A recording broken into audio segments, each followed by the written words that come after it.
नमस्कार दोस्तों, मैं अभिषेक उपाध्याय आप सभी का हार्दिक धन्यवाद और आभार व्यक्त करता हूं। जैसा कि आप सबको पता है कि लोनी में नगर पालिका चुनाव होने जा रहा है और हम माहौल की बात कर रहे हैं। माहौल क्या है? जैसा कि आपको पता है कि हम गली गली जाकर माहौल जानना चाह रहे हैं कि माहौल क्या है। इसी चुनाव यात्रा के तहत आज हम पहुंचे हैं लोनी, और लोनी में आज मेरे साथ शख्सियत जो हैं उनसे आज आपको मैं मिलवाने जा रहा हूं। मेरे साथ हैं रंजिता मनोज धामा जी, जो कि वर्तमान में चेयरमैन भी रही हैं, लेकिन अब बात करेंगे कि पिछली बार ये बीजेपी से थे, अब की बार आरएलडी के सिंबल से चुनाव होगा। मैडम धन्यवाद आपका और बहुत बहुत स्वागत हमारे प्लेटफॉर्म पे। Thank you. मेरा पहला सवाल कि आप जैसा पहले बीजेपी में थे और कहीं ना कहीं एक आपका बीजेपी का वोट बैंक भी पहले आपके साथ था, आज आप आरएलडी में आ गए तो कुछ ना कुछ चुनौतियां रहेंगी, तो क्या क्या चुनौतियां आप समझ रहे हैं अपने लिए? देखिए अभिषेक जी, जैसा आपने अभी कहा कि पहले मैं भारतीय जनता पार्टी के सिंबल पर चुनाव लड़ी थी और इस बार आरएलडी में आ गई हूँ, तो मेरे लिए कोई चिंता की बात नहीं है कि बीजेपी में जैसा आपने कहा कि मेरा वोट बैंक था। काम करने वाले व्यक्ति का वोट बैंक हर जगह होता है, भले वो किसी भी पार्टी में चला जाए, क्योंकि जिस व्यक्ति का मकसद हो काम करना, लोगों की जनता की समस्या को सुनना, वो किसी भी पार्टी में जाए वो ये कार्य करेगा। और अगर किसी को कोई कार्य नहीं करना है, वो विश्व की कितनी भी बड़ी पार्टी में क्यों ना शामिल हो, वो कार्य नहीं करेगा।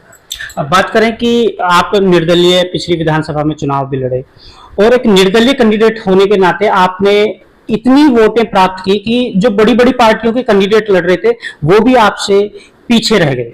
तो कहीं ना कहीं जनता का साथ तो आपके साथ है, आपकी पर्सनल वोटें भी हैं, तो जानना चाहेंगे कि जनता का जो आपको साथ मिलता है उसके पीछे रीजन क्या है, क्या कारण है? हमारे द्वारा कराए गए लोनी में रिकॉर्ड तोड़ विकास कार्य ही हमारी जो लोनी की जनता के दिलों में हमने जगह बनाई है। क्योंकि जब मनोज धामा जी सन 2012 चुनाव में लड़कर यहाँ पर नगर पालिका के अध्यक्ष बने थे, तो उन्हें 5 वर्षों में इतने विकास कार्य कराए कि उनके विकास कार्य की बदौलत जब 2017 में नगर पालिका का चुनाव हुआ, महिला सीट आरक्षित हुई, तो लोनी की जनता ने हमारे ऊपर फिर भरोसा जताया और मुझे 34,000 वोट के अंतर से उस समय जीत हासिल की थी।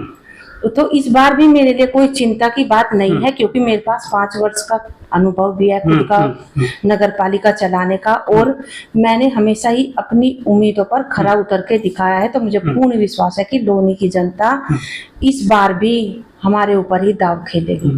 बात करें आप बीजेपी का, एक अब जैसे महिला सीट हो गई है, तो बीजेपी का लोनी में आप पहले जब बीजेपी में थी तो एक महिला का बड़ा चेहरा था, अब आप वहां से आ गई हैं, तो अब उस खेमे में किसको अपना प्रतिद्वंदी मानते हैं? कोई महिला ऐसा चेहरा जो आपकी इस युद्ध में आपका सामना कर लेगा?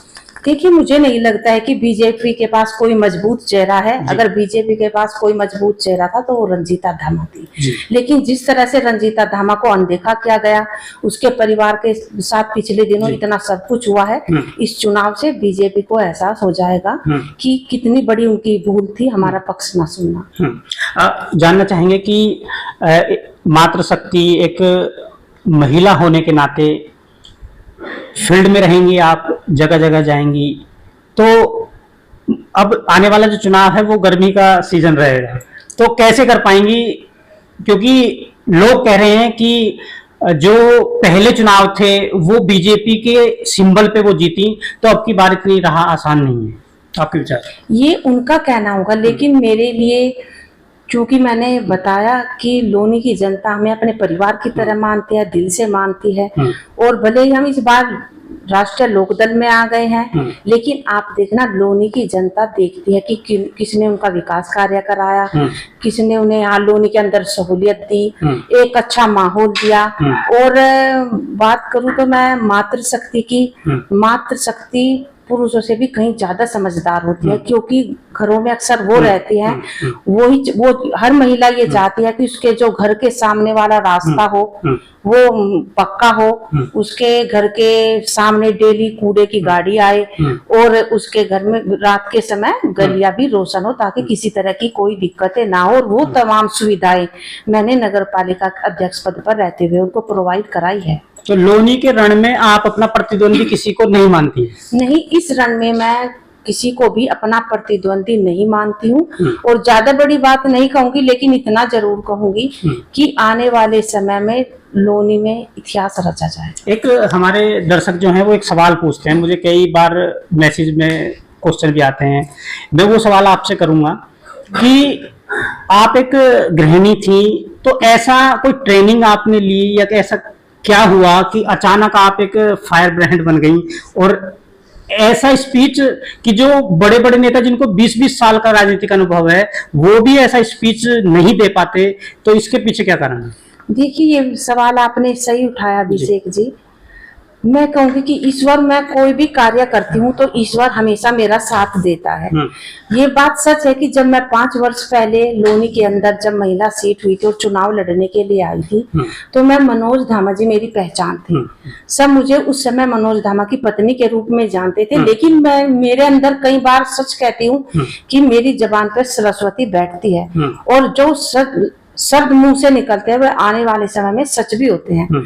मैंने उस समय कहा था कि आज आप लोग मुझे मनोज धामा जी के नाम से जानते हैं, लेकिन देखना आने वाले 5 वर्षों में अगर आप लोगों ने मुझे मौका दिया तो मेरी खुद की एक अलग पहचान होगी। और यही एक कारण है कि आज लोनी का बच्चा बच्चा रंजीता धामा के नाम से मुझे जानता है।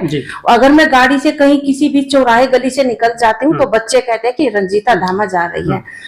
जब मैं 5 वर्ष पहले चुनाव लड़ने के लिए आई थी तो मैं एक ही बात मन में सोचकर आई थी कि मैं अहंकार कभी भी पद का नहीं करूंगी। आपने देखा हुआ कि लोनी में बहुत से ऐसे जनप्रतिनिधि हैं कि वो चुनाव से पहले क्या थे और जब विधायक बन गए तो उनका बोलने का तरीका ही ढंग सब कुछ बदल गया।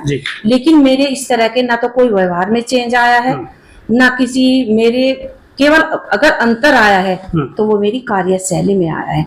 क्योंकि एक महिला होने के नाते जब मैं इस कुर्सी पर बैठी तो मैंने अपने अधिकारों और कर्तव्यों को जाना, पहचाना कि अगर हाँ लोनी की जनता ने मुझे ये जिम्मेदारी सौंपी है तो ये मुझे खुद ही पूरी करनी होगी। मैं किसी के सहारे नगर पालिका नहीं चलाऊंगी।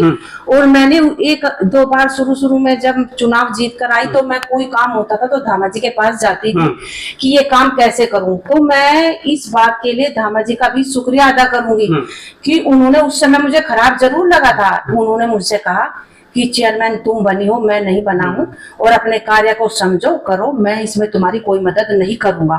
उस दिन के बाद मैं कभी दामा जी के पास अपना फोन लेके नहीं गई कि तुम मुझे उसका नंबर दे दो, कहाँ से क्या करूं। मैंने सब कार्य खुद सीख लिया। इसी का परिणाम था कि जब धामा जी जेल में गए और वो एक वचन लोनी की जनता के सामने उन्होंने भरा था कि मैं 2022 का चुनाव लड़ूंगी। मैं चुनाव अपने लिए नहीं लड़ी थी, वो धामा जी के लिए लड़ी थी। क्योंकि वो आपने एक चौपाई भी सुनी होगी रामचरितमानस की कि रघुकुल रीत सदा चली आई, प्राण जाए पर वचन न जाए। तो मैंने धामा जी के उस वचन को भी पूरा किया, क्योंकि एक पत्नी धर्म यही कहता है कि जो पति मतलब जो जबान दे के गए हैं अगर वो नहीं रहे तो उसे मैं पूरा करूं। एक सवाल होगा, जैसा कि आप कह रहे सरस्वती बैठी, तो गॉड गिफ्टेड हुआ कि लोनी की सीट महिला रिजर्व हो गई, तो कहीं ना कहीं आपको भी अंदर से खुशी हुई होगी कि महिला सीट हो गई। बिल्कुल, शायद मेरा दोबारा यहाँ पर चेयरमैन बनना लिखा हुआ था, यही कारण है कि ये सीट महिला आरक्षित हुई।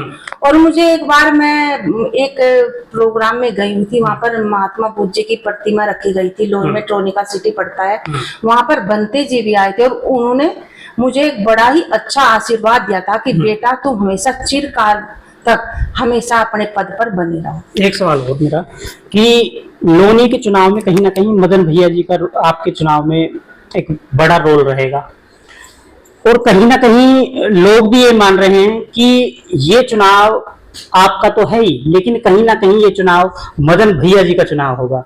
आपके विचार? देखिए ये बात सही है, क्योंकि हम दोनों एक ही पार्टी से संबंध रखते हैं। मदन भैया जी तो पुराने लोकदल के सिपाही हैं और अब हम भी, हमारी हालांकि दामाद जी की जो राजनीतिक शुरुआत थी वो राष्ट्रीय लोकदल से ही हुई थी, लेकिन फिर हम बीजेपी में चले गए थे। लेकिन कहते हैं ना कि देर आए दुरुस्त आए, हम दोबारा से अपने घर में वापस आ गए हैं और अब हम मिलकर, अब हमारे पास दोहरी ताकत है। मदन भैया जी भी हमारे साथ होंगे और हम यहाँ पर लोनी में लोकदल को मजबूत करने का कार्य करेगा। मुझे पूर्ण विश्वास है कि मदन भैया जी चुनाव के लिए जी जान लगा देंगे, क्योंकि उनकी साख भी इस पार्टी से जुड़ी हुई है। एक सवाल और है मेरा आपसे कि हमारे यहाँ 2 सोसाइटियां हैं, एक ऑक्सी होम और भारत सिटी। सबसे ज्यादा जो विकट समस्या है वो ऑक्सी होम की है। वहां पर ब्रेकर नहीं है तो क्या होता है कि आए दिन दुर्घटनाएं होती रहती हैं और करीब करीब 4 से 5 लोग जो हैं दुर्घटना के शिकार हो गए हैं, कुछ मौतें भी हुई हैं। और एक वहां पे लाइट की समस्या है, महिलाएं आती हैं, जॉब करती हैं, लेट नाइट आती हैं तो अंधेरा रहता है, सुरक्षा का उन्हें जो है थोड़ा सा ये रहता है कि लाइट हो तो सुरक्षा हो जाएगी। आपकी तरफ से क्या रहेगा, आपको मौका मिलता है तो? देखिए मुझे तो जब, चूंकि ओक्सियोम भारत जो सिटी है ये सोसाइटी अब नगर पालिका के क्षेत्र में आई है। जब मैंने पिछली बार चुनाव लड़ा था तो ये सोसाइटी हमारी नगर पालिका के अंदर नहीं आती थी, लेकिन ये सोसाइटी मेरे लिए नई नहीं है, क्योंकि सन 2020 में जब कोरोना काल आया था तो सोसाइटी से मेरे पास फोन आते थे कि बहन जी हमारे यहाँ तुम सैनिटाइजर करा दो, एक फोगिंग करा दो। कई बार क्या होता था कि उधर लाइट ना आने की वजह से उनके पानी के टैंकर तक मैंने भिजवाए हैं। उसके बाद में मंदिर के लिए मुझसे कहा कि आप यहाँ पर चेयर वगैरह भिजवा दो, मैंने अपने निजी खर्च से वहाँ पर चेयर भी भिजवाई है। तो वही ऑक्सी होम के जो सोसाइटी के ये लोग होते हैं पढ़े लिखे शिक्षित और समझदार होते हैं, उनको कुछ सिखाने की जरूरत नहीं, क्योंकि अगर मैं बिना, जब वो मेरे अधिकार क्षेत्र में नहीं आता था तब भी मैंने काम कराए, तो अब तो मेरे अंडर में आ जाएंगे। तो ये जो 2 समस्याएं मेन जो अब मेरे संज्ञान में आई है, अगर ऑक्सी होम की जनता मेरे ऊपर विश्वास जताती है तो मैं भी उन लोगों को भरोसा दिलाना चाहती हूँ आपके चैनल के माध्यम से कि मैंने तो पहले भी आप लोगों के काम किए हैं। अगर आप लोग मुझे, मेरे हाथों को मजबूत करेंगे तो आपकी जितनी भी समस्याएं हैं उनको मैं प्राथमिकता के तौर पर दूर कराने का कार्य करूँगी। एक लोनी की जो मातृशक्ति है और जनता है, उसको आपकी तरफ से कोई संदेश? मैं लोनी की जो मातृशक्ति है और जनता, उन सबसे यही कहना चाहती हूँ कि ये जो लोनी नगर पालिका का चुनाव है, खाली लोनी का ही नहीं, हर नगर पालिका के चुनाव की बात करूं, ये एक स्थानीय चुनाव होता है, ये विकास के मुद्दों का चुनाव होता है। इससे ना कोई सरकारें बदलती हैं ऊपर, क्योंकि कई बार क्या होता है कि कोई व्यक्ति किस पार्टी की विचारधारा से जुड़ा होता है, कोई किस विचारधारा से जुड़ा होता है, लेकिन ये केवल स्थानीय चुनाव होता है। इसलिए लोनी की जनता से यही कहना चाहती हूँ कि वो विकास के नाम पर वोट दें और लोनी को एक अच्छा साफ सुथरा अगर शहर के रूप में आप देखना चाहते हैं, तरक्की चाहते हैं लोनी की, तो हमारे ऊपर दोबारा भरोसा जताएं। आपका बहुत बहुत धन्यवाद। जय हिंद, जय भारत।